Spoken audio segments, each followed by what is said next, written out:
Bogotá's biking blues. In an email newsletter earlier this year from the conservative Colombian journalist Ricardo Galán, in customary reproachful fashion, he berated Bogotá's cyclists for daring to use roads, as he put it, designated for motorised vehicles. His chief point was that with over 500 kilometres and counting of permanent cycle lanes in the city, bike riders should stick to those routes. Considering how chaotic Colombia's roads and, more specifically, its drivers are, one can see his point, even if it seemed that the safety of cyclists wasn't Galán's chief concern. He appeared to view them as nothing more than a nuisance, like a pesky housefly that needs swatting aside. In fairness, some cyclists do push the boundaries, in keeping with the anything-goes selfish mentality that many road users display here. No doubt Bogotá's authorities would largely concur with Galán that the city's cycle lanes are more than adequate and push bike users should stick to them. The capital's pure people, regardless of the creed of the mayor at any given time, love to boast of Bogotá's bicycle-specific infrastructure and its famed ciclovia.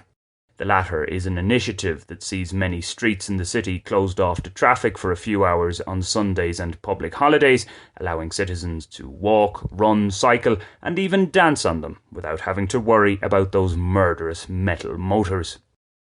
The problem is, the actual condition and layout of sections of these cycle lanes leave a lot to be desired. They're more like obstacle courses rather than well-kept paths. In some places, to borrow an observation from a friend, it's a case of simply painting the footpath or road and labelling it as a cycle lane. This looks great on paper, and for marketing purposes, it's quite another thing actually navigating such routes. Challenges vary from trying to avoid pedestrians, street vendors and vehicular traffic to dealing with dangerous and damaging uneven surfaces, unnecessarily steep ramps and poorly constructed intersections. Indeed, some parts are in such a state of disrepair and are ineptly engineered that they'd be a challenge for an armoured tank, never mind a bicycle. Building up and maintaining momentum is next to impossible. The wear and tear on one's bike is significant.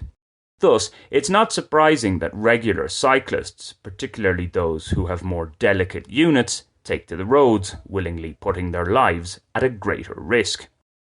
Now, some motorists may say that the state of the highways and byways is also shocking. Fair point.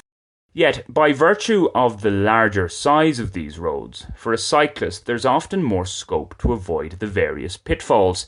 There are also more opportunities to build up speed, to make steady progress. So while the cheeky cyclist weaving in and out of traffic may anger many motorists, it's not simply for an adrenaline rush that some take this option. All things considered, it's seen as the least bad choice.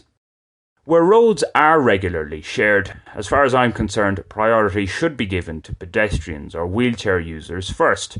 Cyclists and users of similar vehicles come second, with motorists third. In Colombia, however, that order is reversed. Purchased power tends to trump human endeavour across the board. In many ways, it's the way of the world.